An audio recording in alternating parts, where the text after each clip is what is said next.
All right, get ready to rethink what tidying up even means because today we are really going deep into this idea of断捨離. Yes. And we're taking this from Yamashita Hideko's book. Yes. And it's so much more than just, cleaning out that junk drawer. It is, yeah. It's funny because, you think of decluttering and you think of all those different, Marie Kondo and all that. Yeah. And it's like, okay, I get it. But this is really something else. Right. This断捨離, it's about how, our stuff is connected to us, inside, Totally. And that's what we want to unpack today, right? How getting rid of stuff can actually help you figure yourself out. Make your mind sharper and just live, honestly, a happier life. Yeah, and it's those links. Right. Between the things that we're holding on to and what's going on up here. Exactly. So it's a whole nother level. Okay, so let's get into it. Yeah. So the book really talks about how it's not just tidying, right? It's like those stuffed closets and pantries and just messy rooms. That's not just random, right? Yeah. That shows something deeper. Yeah. What's going on there?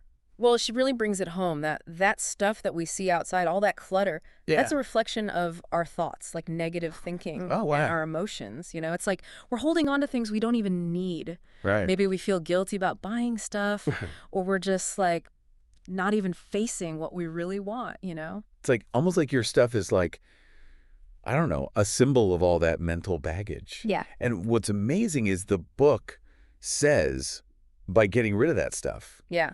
It's you free yourself, not just yourself, but your whole life. It's self-liberation and life liberation, she calls it. Wow, and just from ditching old clothes? I know, right? Yeah. But think about it. When you let go of all that stuff, it's not just physical space. It's space in your mind, too. It's you can suddenly see things from a new angle, a higher perspective, she calls it. Broader vision, deeper insight. It all comes together. So it's taking a step back, Exactly. And she calls that overlooking thinking power. Being able to see the whole picture, not just the little details. I like that, overlooking thinking power. Okay, so where does all of this lead? What's the big goal here? Well, the ultimate thing is to live in freedom. You Yeah. know, to just be yourself. And that's when you find real joy. That makes sense. Yeah. So the book, it's like a roadmap for this whole process. Okay. It's not just about a clean house. It's about getting to this pleasant lifestyle, which comes from letting go of all that stuff. All right, so I'm curious about this sunny heart thing. The book keeps coming back to that. Yeah. Why is that so important? Well, no matter what's going on in our lives, work, stress, whatever, this sunny heart is key. Okay. It's all about that. It's we make our own problems, right? Yeah, she talks about dark clouds, how we create them ourselves. Yeah. But if we let our hearts clear up, things get so much brighter. So it's not just forcing yourself to think positive. No, it's deeper than that. Yeah. It's about feeling happiness through the stuff around us, the things we keep close. Okay. Interesting. So断捨離, it's not just cleaning. Right. It's a total refresh for your mind and your stuff. Now, I got to ask about this life as metabolism analogy Yeah. and this whole mud idea. What's that all about? It's a cool way to think about it, right? How our bodies work. Yeah. We take stuff in, we use what we need, and then we get rid of the rest. Right. That's the basic mechanism of life. And the book says this whole cycle, taking in, letting go, Yeah. that can really change our lives. It's about improving life's metabolism, Right.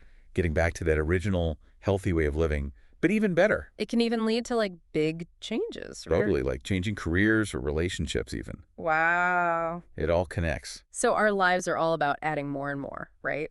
Yeah, for decades it's been all about information and buying stuff. Right. More. And it gets to be too much, like a burden. Yeah. And then we try to just stuff it all away, find more storage. Right. Cram it in. But Dan Sherry says, no, let's subtract, let's get rid of stuff. Why is that so important?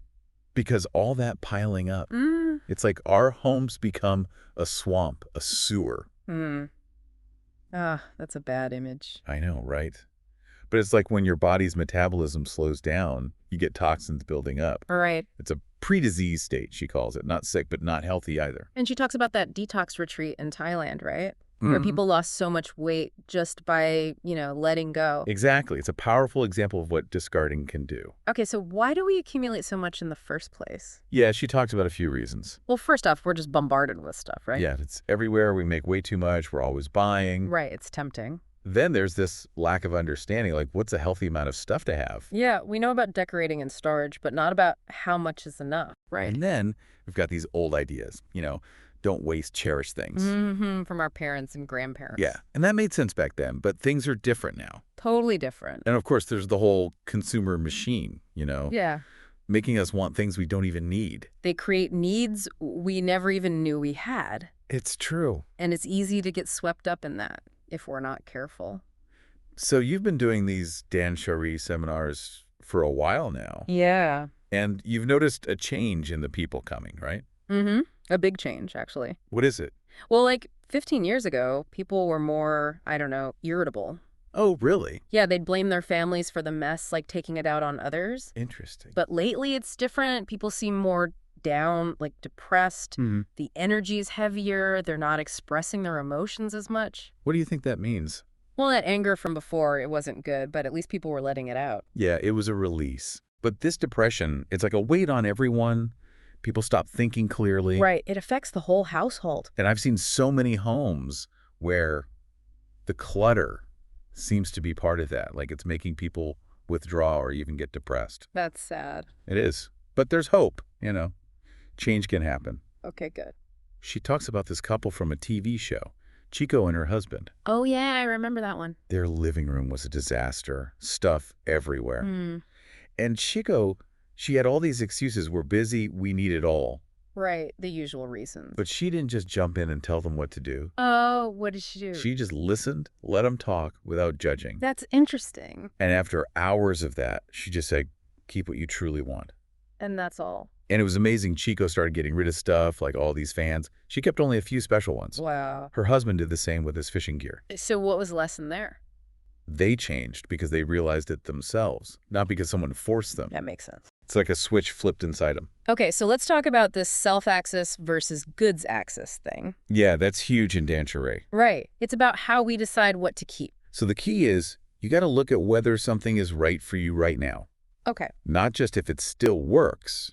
That's goods axis thinking. So it's about me, not the object itself. Exactly. Does it fit into your life right now? Makes sense. Because if you're only thinking about whether something works, well, you'll never get rid of anything. It's true. I'm guilty of that. We all are. Even I catch myself doing it sometimes. Oh, really? She talks about this souvenir she had, beautiful packaging, but she asked herself, does this really fit into my life now? Right. It's not about the object's value, but its value to you. Exactly. And there's this great story about Mrs. Yoko, right? Oh, yeah. Miss Yoko, she really took this to heart. And she saw real change in her life. She got rid of things from her past, things that didn't represent her anymore. Right, like letting go of old versions of herself. And it opened her up to new things, like meeting a partner who was actually right for her. So powerful. It really shows how letting go of the old can make space for the new. The book talks about these 3 types of people who have trouble letting go, right? Yeah, it's helpful to see those patterns. What are they? First, you've got the reality avoidance type. Okay. They're busy, they put off cleaning, and then they just avoid their messy home. It's a vicious cycle. It is. Then there's the attachment to the past type. Right, the sentimental ones. Yeah, they keep everything, old photos, letters, like they're living in the past. And the last type. The anxiety about the future type. Oh, those are the hoarders, right? They keep everything just in case, afraid of not having enough later. Okay, now let's talk about the word discard. Mm-hmm. Because in断捨離, it's not just about trashing things, right? Right. It's got 2 parts in Japanese. What are they? Shi, which is like giving something away to be used somewhere else. Okay, like donating. Yeah, or recycling even. Right. It's about letting go so it can have another life. So it's not about waste. Not at all. What about the other part? That's about abandoning something, not caring for it. Like leaving it to rot. Yeah, so even when we discard, Yeah. we got to be mindful. It's not just chucking it out. So even in letting go, there's respect. Exactly. Which leads to this idea of choice. Okay. Like, we have the power to decide what stays and what goes. Right, that's empowering. Especially for women, they've traditionally been the ones taking care of the home. Right. So they get stuck in that goods access thinking, keeping things because they work. It's a duty, almost. But断捨離says, no, you have the freedom to choose. It's liberating. It is like, you don't have to keep eating if you're full, right? It's your choice. Or keep wearing clothes that are uncomfortable. True. And even though it's easy to get rid of things these days, we still hold on. Why is that? Family opinions, what others might think, all that stuff. I- Like she talks about her in-laws. They didn't want to get rid of anything. It's hard when you can't let go of what you don't need. It is. It's like we forget that freedom we have as kids to just take in and let go naturally. So the book actually says Dan Cherie is throwing things away. Mm-hmm. But I thought it was more than that. It is. But to start, you got to get rid of a lot of stuff. Okay, like a clean slate. Yeah. And it's not just about the stuff. It's about clearing your mind, too. Right. It's a whole process. So you don't keep accumulating and discarding. It's about changing your mindset. So how do we even begin? Like, how do we figure out what to get rid of? Well, first, you got to understand how much you have. Okay, how do we do that? It's simple, but not easy. Go on. You got to take everything out and look at it, all of it. Like every single thing. Every single thing in each area. That sounds overwhelming. It can be, but it's necessary. Why? Because we tend to ignore what we don't want to see, you know? Like those boxes in the back of the closet? Exactly. We have no idea how much we actually have. So we need to face the reality of it. She compares it to climbing Mount Fuji without training. Oh. You wouldn't do that, right? Oh. So we got to prepare for this decluttering journey, too. Okay, so once we know how much we have, then what? Then we assess the quality of our space. Like, what level of clutter is it? How do we do that? Is stuff organized but too much? Is it overflowing or just piled up? Right. Different levels of chaos. And she says most homes are below a certain line. What line? Like, they're drowning in stuff. It's not just clutter. It's like an ocean of possessions. That's a scary thought. It is. And for those who are really stuck, she suggests getting help. Like a professional organizer. Yeah, even just a friend to help you reach that point of space. Right, because then you can actually see what it feels like to live with less. Exactly. That feeling can really motivate you to keep going. Now, the book talks about the mental side of this too, right? Yeah, Dan Cherie of thinking. Like dealing with the guilt of having too much stuff. Yeah, that self-blame is a big problem. Because it keeps us stuck. We feel bad, so we avoid dealing with it. It's a trap. Especially for career women, they feel this pressure to be perfect. Right. Successful at work, but a mess at home. And they beat themselves up about it. So what's the solution? First, stop the self-blame. Okay. It's not all your fault. We're living in a world that pushes us to accumulate. It's true. And then, picture your ideal home. How do you want it to feel? A lot of people forget that, right? They get so caught up in the stuff that they lose sight of what they actually want. So decluttering helps us reconnect with that vision. Exactly. That vision become your fuel to keep going. All right, let's get practical. How do we actually do Dan Cherie? She breaks it down into steps. Okay, what's the first one? Take out all items and look down upon them. Whoa, all of them. Start small, like one shelf or drawer. Don't overwhelm yourself. Right, baby steps. Exactly. Because seeing that clear space, even in a small area, it feels good. It motivates you. So it's about building momentum. Totally. Then step 2, discard items that are clearly trash or junk. Okay, that's easy, right? Yeah. She uses this analogy of a sieve. Like for sifting flour. Yeah. First sieve, obvious trash, like spoiled food in your fridge. Right, anything broken, useless, forgotten about. Out it goes. Easy. But then there's those things that are still good, but you hesitate. I know that feeling. So she asks, is the mental expiration date passed? Like, is it still delicious to me? Exactly. If it doesn't spark joy, let it go. Okay, and what's the third sieve? Select based on need, suitability, and comfort. Break that down for me. Need, do you really need it? Like right now? How often do you use it? Right. Suitability, does it fit your life now? Like those high heels I can't wear anymore. Exactly. Or gifts you never liked. Then comfort. Does it make you feel good? Okay, I like that. Like if it reminds you of something bad, get rid of it. There's this story about Mrs. Midori, right? Yeah, she really went through her stuff with those questions. Yeah. And she ended up moving to a smaller place. It's amazing how decluttering can ripple out into your whole life. Even her husband, who was a big shopper, started changing. Right. He realized he didn't need so much anymore. Now, about storage, the book has this 7-5-1 rule, right? Mm-hmm. It's a good guideline. What is it? So visible storage, like shelves, 70% full. Okay. Drawers, 50%. Half full. And display areas, just 10%. Wow, so much empty space. It's about creating breathing room, letting things stand out. Like in a museum, right? Exactly. It turns everyday objects into art. At first, it might feel wasteful. Yeah, like you're not using space efficiently. But as you have less stuff, it shifts. You realize that much is enough. And you start to really choose what you keep. So instead of thinking, I can only fit this much, it becomes, this much is perfect. I love that shift in perspective. Me too. Okay, now about bringing new things into our lives. Yeah, that's where output first comes in. Okay, what's that about? Before you buy something new, get rid of something old. Like one in, one out. It makes you think twice before you buy. It's like a little challenge to yourself. It is, and it aligns with our natural rhythms, like breathing. How so? Well, you exhale before you inhale, right? Right. It's about letting go to make space for something new. And this applies to more than just stuff, right? Absolutely. Relationships, commitments, all of it. She even talks about that woman who inherited money. After she let go of her attachment to money. Wow. It's amazing how things open up when we let go. The book also talks about letting your things stand on their own, right? Yeah, it's about organization, but in a different way. How so? Don't cram things in. Give them space to breathe. Like not stuffing drawers full. Exactly. She talks about kitchen drawers, arrange your utensils loosely, let them be visible. So they're not all jumbled together. Right. And it creates this feeling of ease, like they're comfortable. It's like they have their own little home. And reflects back on us, you know? How so? Like, how do you want to feel? Free and open, not cramped and hidden. Exactly. It's about mirroring that in our space. Now, for those of us who are feeling overwhelmed, like where do we even start? Start small. That's the key. Okay. Find a little area, a drawer, a shelf, where you can see results quickly. Right, so you don't get discouraged. It gives you that feeling of success, like, I could do this. It's like those small wins keep you motivated. She tells this story about Miss Tomoko. She started with her shoe rack. Oh, yeah, and it made a big difference. Not just in her entryway, but in her mood, too. Right, she felt better about herself. And it gave her the energy to tackle bigger areas. So even when we don't feel like doing anything...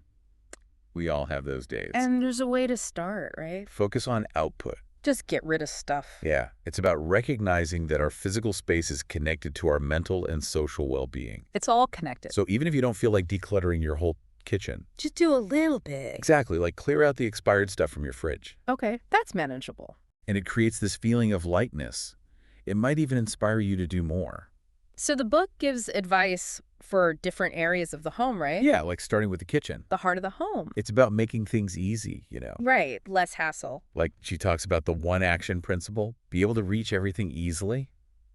Okay, so no digging through drawers. And those drawers, get rid of all those extra utensils. You know, the ones you never use. Right, the just-in-case stuff. Exactly. Create space. You might not even need dividers anymore. It's about flow, right. Flow in your kitchen, flow in your life. And what about the dining area? Dining is not just about food, it's about enjoyment. Okay. So use beautiful tableware, even when you're alone. Treat yourself. Exactly. It shows you value yourself. No more saving the good stuff for guests. Right. Enjoy it every day. And bookshelves. Make sure your books fit comfortably. Right, not crammed in. And arrange them so it's easy to take them out and put them back. Okay, and the toilet. That's an important one. Keep it super clean. Right, hygiene is key. And she even talks about feng shui. Oh, yeah, the energy flow stuff. Cleaning the toilet can improve your financial luck, apparently. Interesting. It's about letting go of waste, both literally and financially. So, no more clutter in the bathroom. Right, just the essentials. And finally, the living and dining rooms, where we spend so much time. Those are key spaces. Focus on your own stuff first. Okay, manage my own clutter before I worry about others. And keep surfaces clear. That makes a big difference. It opens up the space. She even suggests getting rid of big furniture, like oversized sofas. Really? Yeah, they can take over the room and become clutter magnets themselves. I never thought of it that way. So try taking some things out and see how it feels.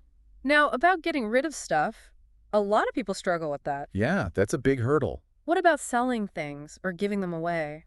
It seems like a good idea, right? Eco-friendly. But it can be more trouble than it's worth, especially if you're already stressed for time. Right, because that's why you had clutter in the first place. Exactly, and often we want to sell things because we're attached to the price we paid. Or feeling guilty about wasting money. It's not always about the object itself. So sometimes it's better to just let go. Yeah, even if it hurts a little, it teaches you a lesson. Okay, now tell me about how you discovered断捨離. It was a gradual thing, not a big aha moment. Okay. She was at her yoga teacher's funeral, and she was talking about how hard it is to detach from possessions. It's a common struggle. And another yoga instructor just mentioned her own messy closet. Really? And it hit her. you know. Like she wasn't alone in this. Yeah, and even though she was a homemaker, she had this overflowing closet. It's like we all have those areas. And she realized it was her own attachment holding her back. So she decided to tackle it head on. She started getting rid of clothes, and it was tough. I bet. So many reasons to keep things, but she pushed through. And how did it feel? She felt this lightness, a joy she couldn't describe. That's amazing. And that was the start of her Danchery journey. So it's not just about the stuff, it's about the emotions we attach to it. Exactly. Those invisible connections are powerful. So what are those different levels of attachment? Well, there's the basic ownership, like this is mine. Right, my stuff. But then there's the emotional layer, memories, experiences. Like gifts from people we love. Items we bought with hard-earned money.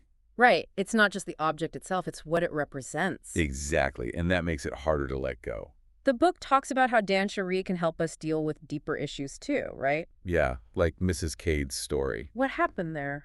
After her divorce, she left her ex-husband's furniture in her house. Like, she couldn't let go of the past? Yeah, and it was blocking her from moving on. So what did she do? She finally Dancheried his stuff.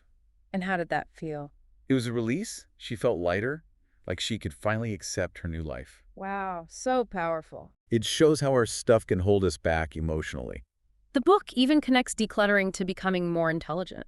Yeah, that's an interesting one. How does that work? She talks about the Tao Te Ching and this idea of reducing day by day to gain wisdom. Okay, so less is more. Wisdom is being able to use knowledge when you need it, and that requires a clear mind. Right, you can't think straight if you're overwhelmed. She quotes the Tao Te Ching. By letting go of the difficult task of discarding, one can obtain what is rightfully theirs. It's like that saying, less is more. Exactly. When we reach our limit with space, time, or even emotions, We get stuck. but subtracting, clearing things out, that creates flow, liberation. And then there's Mrs. Junko's story, right? Yeah, she's a great example of how Danchery can reveal our hidden beliefs. What happened with her? She started decluttering and she found all these lucky charms. Like good luck charms. Yeah, and she realized, why am I holding on to these? It made her question her own beliefs. Exactly. She realized she might believe that she can't control her own luck. Wow. And it all stemmed from her childhood, feeling unloved, financially insecure. So even though she was successful, those anxieties were still there. And they were manifesting in her attachment to those lucky objects. That's deep.